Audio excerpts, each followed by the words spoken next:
एक बार फिर स्वागत है आपका। रुक कर लेते हैं बंसल न्यूज के खास कार्यक्रम हमर बिलासपुर बढ़त बिलासपुर पर। आवश्यकता थी उस समय, फिर ये सोचा गया कि हम क्यों नहीं सहकारिता के क्षेत्र में एक किसानों की संस्था लेके आएँ जो फर्टिलाइज़र की डिपेंडेंसी को कम करे, जो कि हमारे प्रोडक्शन के लिए कम से कम 50% हकदार है। फर्टिलाइज़र प्रोडक्शन के लिए 50% कम से कम हकदार है।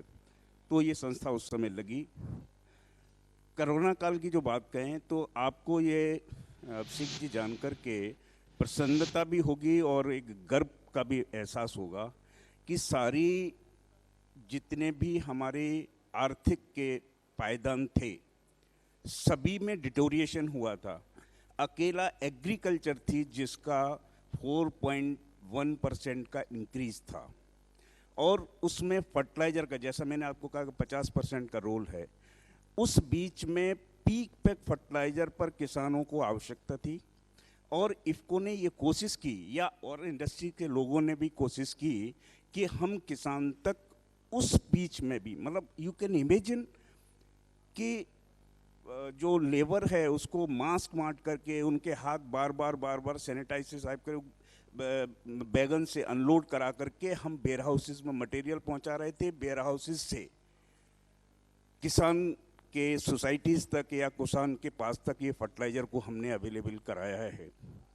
और उस बीच में सर मतलब कई बार मेरे जो साथी थे उनका काम करते हुए देख करके आंखों में आंसू भी आए, लेकिन वो आंसू जब मैं छाले देखता था उन पैदल चलते हुए लोगों के साथ में, तो तब मुझे ये लगता था कि ये हमारा दर्द कुछ भी नहीं है। और इसी कारण से ये संस्था ने उस बीच में ये लेके आए। और उसी बीच में with in the note 1 year, अभी कोरोना काल तो हमारा 20 महीने से ज़्यादा का समय हो गया है, कि उसी बीच में हमारे साइंटिस्ट लोग इस बात के लिए लगे हुए थे कि हम एक ऐसा नया प्रोडक्ट लाएं जो किसानों के लिए, कृषि के लिए, पर्यावरण के लिए और आर्थिक लाभ, या जो किसानों की पैदावार को डबल करने उसके लिए कोई फ़ायदा था।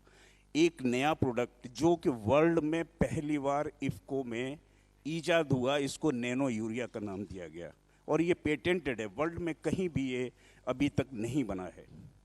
जहाँ तक मैं नैनो यूरिया की बात करूँ, जो अभी हम 45 किलो का एक बैग कंधे पर रख कर के ले जाते हैं, वो आप एक बैग, आपका ये जो 500 की बोतल है, इसको आप आराम से, किसान उसके बराबर है। जितनी ताकत उसमें है उतनी ताकत इस नैनो यूरिया में है। किसान जब उसको एक बोरी को कंधे पर रख के ले जाता था या बैलगाड़ी में रख के ले जाता है, अभी वो ऐसे करके जेब में डालेगा और लेके चला जाएगा। एक फायदा।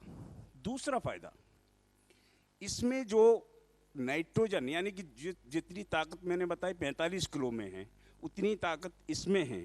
पैसे की बात करें तो उसकी बोरी जो 266 रुपए की आती है और इसकी कीमत 240 है, यानी कि ये करीब 10% कम है इसकी कीमत। अब बात आती है कि ये फायदा क्या होगा इससे। फायदा ये होगा, ये 99% पौधे द्वारा ले लिया जाता है। हम जो ट्रेडिशनल, यानी कि जो पारंपरिक हमारा यूरिया है, उसका मात्र 30% ही पौधे द्वारा उपयोग होता है। 70% या तो पर्यावरण में नाइट्रेट की फॉर्म में एवोपरेट हो जाता है, या जमीन की में को खराब करता है, या जमीन के साथ, पानी के साथ, ये नीचे जो हमारा पीने वाला पानी है उसको भी कंटेमिनेट करता है। इसकी कोई कीमत नहीं है सर इस पर्यावरण को बचाने के लिए। एग्रीकल्चर जो ग्रीन यानी कि जो पर्यावरण जो तब्दील हो रहा है, ग्रीन हाउसेस गैस का सबसे बड़ा रोल है और उसमें नाइट्रेट एक सबसे बड़ा मेजर पार्ट है और उसको ये कम करेगा। बिल्कुल सर, ये बहुत अहम चीज़ आपने यहाँ पर बताई। बहुत ही ये एक मेरेकल है किसान के लिए, एक जादुई उत्पाद साबित होगा। उम्मीद करते हैं और शुभकामनाएं भी है। Thank you. हमारे साथ बीडीए ग्रुप के मिस्टर ब्रिजेश साहू जी हैं। ब्रिजेश जी, माइक। ब्रिजेश जी, कोरोना का वक्त चल रहा था और खासकर पिछले साल सबसे ज़्यादा प्रभावित क्षेत्रों में रियल एस्टेट भी है। खासकर बिलासपुर की मैं बात करूं, यहाँ पर किस तरीके की दिक्कतें आप लोगों को झेलनी पड़ी, क्या उम्मीदें आप लोगों को है, क्या कुछ आप लोगों के लिए सहयोग हो सके कि रियल एस्टेट वापस अपनी गति को पकड़ सके? बिलासदाई की नगरी हमर बिलासपुर, बढ़त बिलासपुर में आप सबका मैं हार्दिक अभिनंदन करता हूं। जैसे कि रियल एस्टेट हमारे देश की आर्थिक उन्नति का सबसे बहुत बड़ा सेक्टर है, बहुत बड़ा योगदान है। रियल एस्टेट में पिछले लगभग 2 वर्षों से हमारा जो स्थिति है वो पहले की अपेक्षा कुछ कम हुई है। इसमें अभी हम छत्तीसगढ़ की बात करें तो छत्तीसगढ़ सरकार ने रियल एस्टेट को आगे बढ़ाने के लिए बहुत सारी योजनाएं लाई हैं। उसमें सबसे प्रमुख है जो हमारे प्रोजेक्ट्स हैं उनका अप्रूवल के लिए 100 दिन का एक सिंगल विंडो का अभियान चलाए हैं और अभी लागू हुआ है, उसमें काम कर रहे हैं। तो उसके माध्यम से कोई भी प्रोजेक्ट का लागत यदि जल्दी उसके अप्रूवल हो जाए तो उसमें लागत कम आएगी, तो उसमें सहूलियत अल्टीमेटली हमारे कंज्यूमर को ही उसका लाभ मिलेगा। अभी बिलासपुर शहर की बात करें तो यहाँ पे 99 में कॉलोनाइजर एक्ट आया और तब से शहर में एक व्यवस्थित शहर की बसाहट को लेके काम शुरू किए। उस समय हम लोग लगभग 8-10 कॉलोनाइजर होते थे। अभी हमारे बिलासपुर शहर में लगभग 50 पंजीकृत कॉलोनाइजर हैं और बिलासपुर शहर एक व्यवस्थित अच्छा स्मार्ट सिटी भी अब आ गया है, उसमें भी काम हो रहा है। तो सुंदर शहर बने, विकसित शहर हो, इसमें हमारा भी वही प्रयास है कि कॉलोनी का एक जब बात सामने आती है तो कॉलोनी में आम लोगों के दिल दिमाग में बात रहता है कि जो भी हमारा कॉलोनी का बसाहट होगा, चाहे 200 मकान हो, 400 मकान हो, तो सभी सुविधाओं का वहाँ मूलभूत जो आवश्यक सुविधाएं हैं, सड़क, नाली, बिजली, पानी, पर्यावरण, सबका एक सुंदर व्यवस्थित रूप से निर्माण होगा और एक अच्छे वातावरण में हमारा परिवार वहाँ आवास में रहेगा। यह परिकल्पना होती है। हमारा भी यही प्रयास होता है कि कॉलोनी में सभी सुविधाओं का समावेश हो और जिस प्रकार से समय के अनुरूप हम लोग भी जो आम आदमी का जो अपेक्षाएं हैं उसमें हम खरा उतरें, यह हमारा प्रयास रहता है और सुंदर कॉलोनी लोगों को मिले, यह हमारा प्रयास रहता है। बिल्कुल, ये निश्चित रूप से आप लोगों के प्रयास से ही लोगों को घर तो मिलता ही है, सुव्यवस्थित शहर भी मिलता है, स्मार्ट शहर भी मिलता है। मैं बात करूंगा द विजडम ट्री फाउंडेशन की। हमारे साथ बिलासपुर से हैं डॉक्टर पलक जायसवाल जी। पलक जी डायरेक्टर भी हैं चौकसी ग्रुप ऑफ कॉलेज की। पलक जी, ये क्या काम करता है आपका ये फाउंडेशन? सबसे पहले तो आप बताइए कब बना और किस मकसद से बनाए? सबसे पहले आप सभी को स्वतंत्रता दिवस की ढेर सारी शुभकामनाएं और बंसल न्यूज़ चैनल को जो कि आपकी आवाज़ हर जनता तक पहुंचाती है उसको बहुत बहुत धन्यवाद कि आपने हमें ये मंच प्रदान किया। विजडम ट्री फाउंडेशन की शुरुआत की बात की जाए तो ये शुरुआत हुई है मार्च 2020 में, लेकिन इसका सपना बहुत सालों से शुरू था और जो ये काम की शुरुआत हुई थी वो मेरे कॉलेज के टाइम से हुई थी। जब मैं नागपुर में जीएस कॉलेज की मैं स्टूडेंट रही हूँ, जब मैं पढ़ती थी तो मैं हमेशा देखती थी कि हमारे कॉलेज की एनएसएस यूनिट किस तरीके से गाँव में जाती है, आसपास के शहर में जहाँ पे भी कुछ इश्यूज़ होते हैं वहाँ पे जागरूकता के लिए काम करते हैं। जब हम वहाँ पे जाते थे तो मैंने नोटिस किया कि वहाँ पे कुछ एनजीओज़ भी पहुँचते थे और वो काफ़ी काम करते थे। सिर्फ दिखाने के लिए काम नहीं, बहुत जड़ तक पहुँच के काम करते थे। और जब मैं 4 साल तक वहाँ पे लगातार जाती रही तो मुझे वो बदलाव देखने को मिला कि जब मैं डे 1 पे गई थी उस वक्त की स्थिति उस जगह की क्या थी और 4 साल बाद उस जगह की स्थिति क्या थी। तो वो देख के मेरे अंदर उसी वक्त आ गया था कि जब मैं इतनी सक्षम हो जाऊंगी कि मैं अपने बाद अब मेरे पास जो आया है उसे मैं समाज को दे सकूं, तो मैं ज़रूर इस तरीके से एक शुरुआत करूंगी। और जब मैं बिलासपुर आई 2013 से, उसके बाद मुझे बहुत सपोर्ट मिला मेरे हस्बैंड श्री इंजीनियर आशीष जायसवाल जी का। कंटिन्यूस उन्होंने मुझे सपोर्ट किया कि आप किस तरीके से मेहनत करो, किस लाइन में आपको आगे बढ़ना है, कैसे आप ये चीज़ों में अच्छा काम कर सकते हो। तो कॉलेज के माध्यम से हम पहले करते थे, बच्चों की फ़ीस हो गई, जो बहुत गरीब बच्चे आते हैं हम उन्हें फ्री में पढ़ाना, और भी अलग जिस तरह से हम लोग उनकी सहायता कर सकते थे वो सब करते ही आए हैं हम। लेकिन उसको पूर्ण रूप हमें जो मिल पाया एक फाउंडेशन के रूप में, जो कि मुझे लगता है कि एक सही माध्यम है हर मतलब वर्ग तक पहुंचने के लिए, तो वो मार्च 2020 से हमने शुरुआत की। और कोरोना क्योंकि काल चल रहा था, किस तरीके से इस बीच आप लोगों ने काम किया? बहुत ज़रूरी यहाँ पर स्वयं सहायता समूह भी हैं, कई महिलाएं हैं जी। क्या आपके अनुभव रहे, किस तरीके से इन महिलाओं को आगे बढ़ाया जा सकता है इस फाउंडेशन के जरिए? अभिषेक जी, आपने बहुत ऐसी बात कही है कि मतलब मुझे ऐसे कुछ क्षण याद आ गए कि बहुत मार्मिक क्षण है वो, कि जब फाउंडेशन का रजिस्ट्रेशन हुआ, जब हम उस नाम के अंडर में काम करना स्टार्ट किया हमने, उस वक्त कोरोना का मतलब एकदम से उस महामारी को हमने फैलते हुए देखा।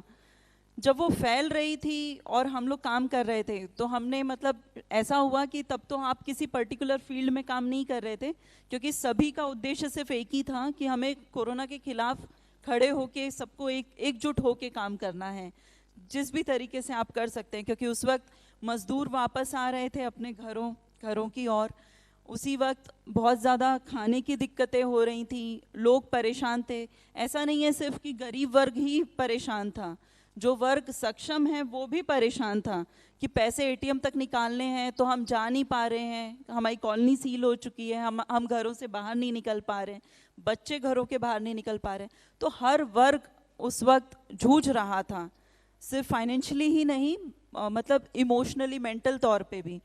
तो उस वक्त हमने हर वर्ग में काम किया है, मतलब मज़दूरों को एंटरटेनमेंट, मोटिवेशनल मूवीज़ दिखा के, जहाँ जहाँ पे मज़दूर रुके हुए थे, ठहरे हुए थे। क्योंकि मुझे आज भी याद है, हमारे पास एक वीडियो भी है कि एक बिहार से आया हुआ था मज़दूर, उसने अपनी बात पहुँचाने के लिए मुख्यमंत्री जी से बात कही। हर मतलब जहाँ जहाँ पे उसे कोई अफसर मिलने आते थे या जो भी, तो वो सबसे सिर्फ रोके एक ही बात कहता था कि कब वो बस निकलेगी जिसमें मैं मेरे घर पहुँच सकूँ।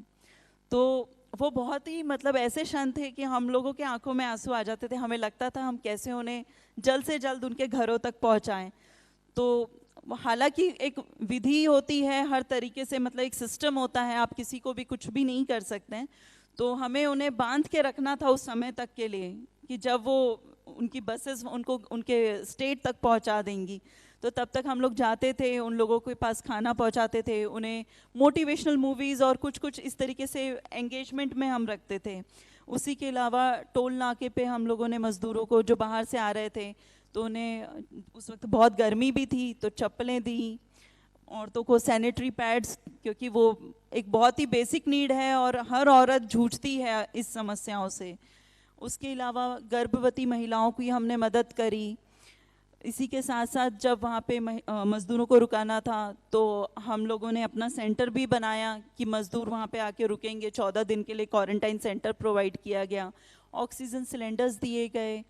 बहुत सारे काम ऐसे थे कि मतलब पुलिस विभाग के लिए हमने कैनोपीज़ प्रोवाइड करी हर शहर के हर चौराहे में, ताकि वो उन लोगों को छाया प्रदान हो सके।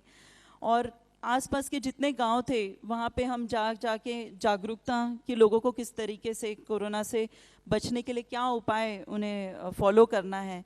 तो ये सारे सेक्टर्स पे हम लगातार काम करते आए हैं जी। निश्चित रूप से बहुत सारे काम किए और बहुत सारी शुभकामनाएं आपके फाउंडेशन को भी। बहुत शुक्रिया आप सभी का हमारे साथ इस चर्चा करने के लिए। उम्मीद है कि जो आप लोगों की संदेश हैं, जो आप लोगों का टारगेट है, वो ज़रूर पूरा होगा। बहुत सारी शुभकामनाएं बंसल न्यूज़ की आप लोगों को। Thank you so much Abhishek ji. तो शरद जी, एडीआई विद्युत एंड होम अप्लायंसेस की हम बात करते हैं, आदि विद्युत, क्या आप लोगों का काम होता है? किन दिक्कतों के से निकल कर आप लोग चाहते हैं कि विकास में आप लोगों का भी सहयोग हो, आपकी इंडस्ट्री का? Sir actually make in India को हम लोगों ने अपनाया है, क्योंकि जब आज स्वाधीनता दिवस है तो स्वाधीनता के लिए एक स्वदेशी आंदोलन हुआ था, जो बहुत बड़ा योगदान था हमारे देश को आज़ाद होने में। तो उसी तरीके से आर्थिक स्वाधीनता के लिए हम लोग मेक इन इंडिया को अपना हथियार बना करके अपने इस प्रोडक्ट को मार्केट में लाए हैं। और आदि विद्युत एक स्वदेशी प्रोडक्ट है जो कि हमारे देश में ही बन रहा है, हमारे देश में मैन्युफैक्चर हो रहा है। और यहाँ के लोगों को जो इंपोर्ट होता था पहले से चाइना से प्रोडक्ट, वो सस्ते हुआ करते थे, चाइना प्रोडक्ट बोलते हैं, उसी दाम पर, उसी सस्ते स्तर पर हम उस प्रोडक्ट को बहुत अच्छा बना करके यहाँ के लोगों को प्रोवाइड कर रहे हैं।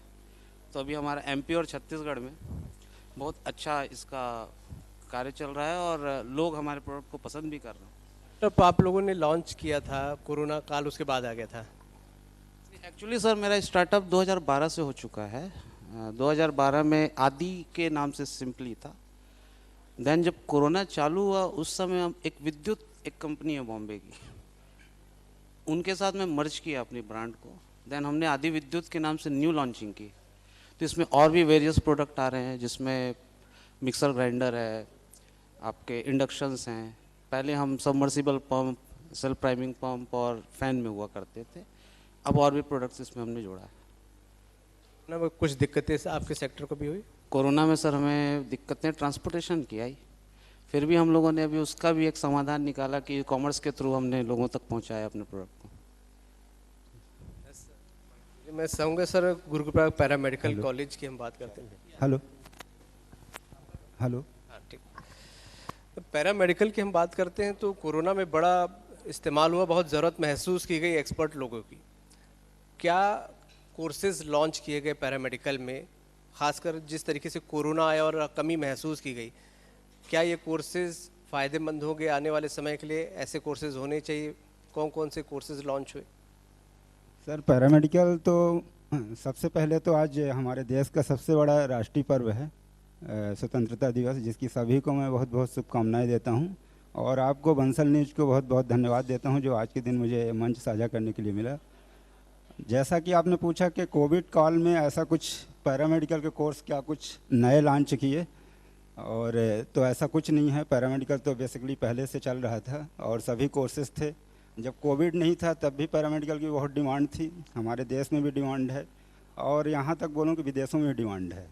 तो कोविड में कोई ऐसा नया पाठ्यक्रम लॉन्च करने का नहीं था। ऑलरेडी जो कोविड में डायग्नोसिस था वो लैब टेक्नीशियन करते थे और लैब टेक्नीशियन का जो कोर्स था वो पहले से चल रहा था, जिसके वजह से पूरे देश में, हमारे राज्य में कोविड में नियंत्रण के लिए, कोविड के डायग्नोसिस के लिए पूरा पैरामेडिकल के जो स्टाफ थे उन्होंने पूरा कार्य किया, फ्रंट वर्कर का काम किए।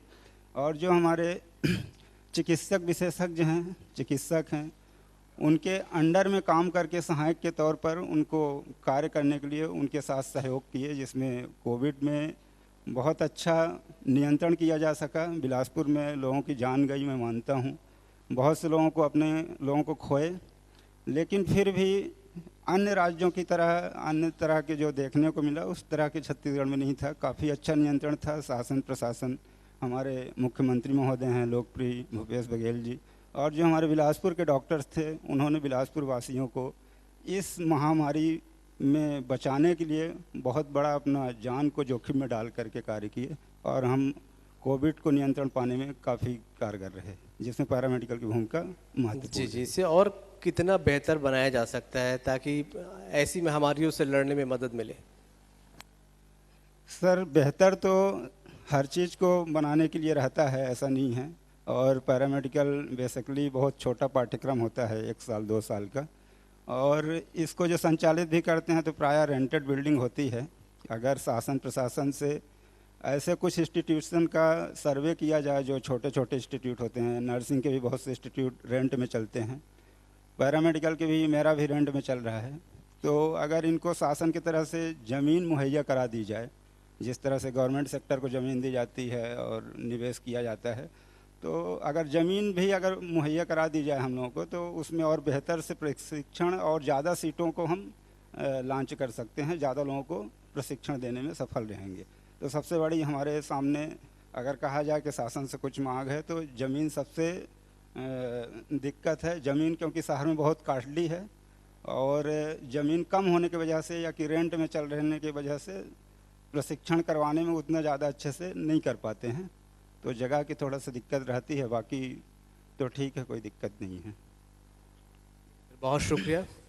उम्मीद है कि आप लोगों को भी जो टारगेट आप लोगों का है वो ज़रूर पूरा, और कोरोना काल में जो दिक्कतें आई उससे उभरने में आप लोगों को भी आने वाला वक्त काफ़ी सहूलियत दे, मोहलत दे। बहुत शुक्रिया आप सभी का। थैंक यू अभिषेक।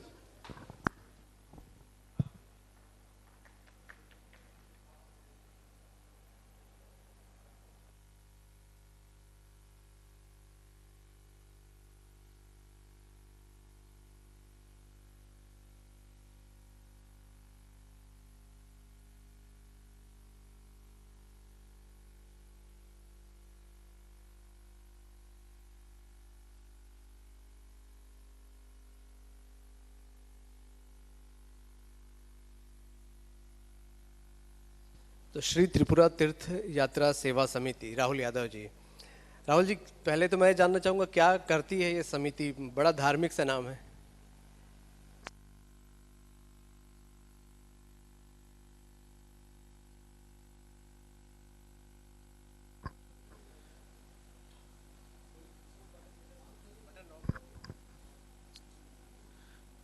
हमारी जो समिति है वह 14 वर्षों से बुजुर्ग तीर्थयात्रियों को 4 धाम और 12 ज्योतिर्लिंग की तीर्थ यात्राएं कराते आ रही है। और यह मंदिर एक कोरबा से संचालित हुई मंदिर से जुड़ी हुई समिति है। और हम सब यात्रियों को तीर्थ करा के धर्म से जोड़ने का कार्य करते हैं। और छत्तीसगढ़ में विगत 14 वर्ष से चल रही है यह कार्य। तीर्थ यात्रा क्या पूरे देश भर में होती है? यह पूरे देशों के 4 धाम जैसे रामेश्वरम, बद्रीनाथ, द्वारिका और जगन्नाथपुरी, जो हमारे ग्रंथों के अनुसार जीवन में एक बार करना अनिवार्य है। तो इसी को देखते हुए हम सभी बुजुर्ग भक्तजनों को स्पेशल ट्रेन के माध्यम से कराते हैं, जो जनरली दिसंबर में निकलती है। और कोरोना काल में लगभग 1.5 साल हो चुके हैं, यात्री अभी गए नहीं हैं, परंतु अभी जिस हिसाब से लग रहे हैं कि यात्रियों का रुझान बहुत ज़्यादा बढ़ रहा है। और जैसे ही थोड़ी सी स्थिति अच्छी होती है तो ऐसा महसूस हो रहा है कि छत्तीसगढ़ के सब भक्तजन पूरे 4 धाम और 12 ज्योतिर्लिंग अभी करने को तैयार हैं। आपको पूरा उम्मीद है कि इस बार कोरोना से निजात पाके लोगों का रिस्पांस मिलेगा तीर्थ यात्रा जाने के लिए? जी हाँ, हम लोग देख रहे हैं कि लगभग सभी भक्तजन जो कोरोना काल में ईश्वर के शरण में नहीं जा पाए हैं, वो जनरली बहुत उत्सुक हैं 4 धाम और 12 ज्योतिर्लिंग करने के लिए। तो रिस्पांस बहुत अच्छा आने वाला है। और जैसे ही कोरोना के जो तीसरी लहर का ना आए, वो भगवान की दया से ज़्यादा अच्छा है। और जैसे ही और भी चीज़ें खुलती है तो सभी यात्री जनरली तीर्थ यात्रा करेंगे। बहुत सारी शुभकामनाएं आपको कि आप अच्छा एक नेक काम कर रहे हैं, तीर्थ यात्रा करवा रहे हैं लोगों को, जो कि कभी श्रवण कुमार भी करवाया करते थे। बहुत शुभकामनाएं आपको। उम्मीद करते हैं तीसरी लहर ना आए और एक बार फिर से आपके ज़रिए लोगों को तीर्थ दर्शन करने को मिले। बहुत शुक्रिया आपका। धन्यवाद सर।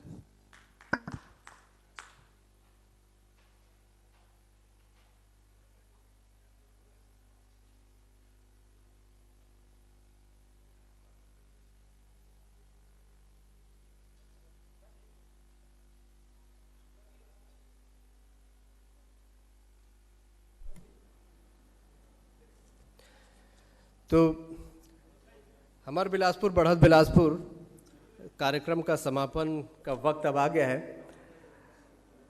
बहुत सफल कार्यक्रम रहा। मुख्य अतिथि से लेकर विशिष्ट अतिथि सभी ने हमें पूरा समय दिया, हमारे सहयोगियों ने भी हमें पूरा समय दिया। उम्मीद है जो हमारी थीम थी बढ़त बिलासपुर, हमर बिलासपुर, बिलासपुर के विकास में एक योगदान सभी को मिलेगा। और सभी का योगदान मिलेगा तभी बिलासपुर आगे बढ़ेगा। मैं इसमें हमारे सहयोगियों को एक बार फिर से धन्यवाद कर दूं। Presented by doctor C V. Raman university, powered by Ramakrishna care hospital, associate sponsor Bilaspur smart city, Aadi Vidyut एवं home appliances, Gurukripa paramedical college, SECL, Aasma builders and colonisers, partner IFFCO, BDA group, venue partner Yash palace. बहुत शुक्रिया आप सभी का। स्वतंत्रता दिवस के एक बार फिर से आप सभी को बहुत सारी बधाइयाँ, शुभकामनाएं। धन्यवाद।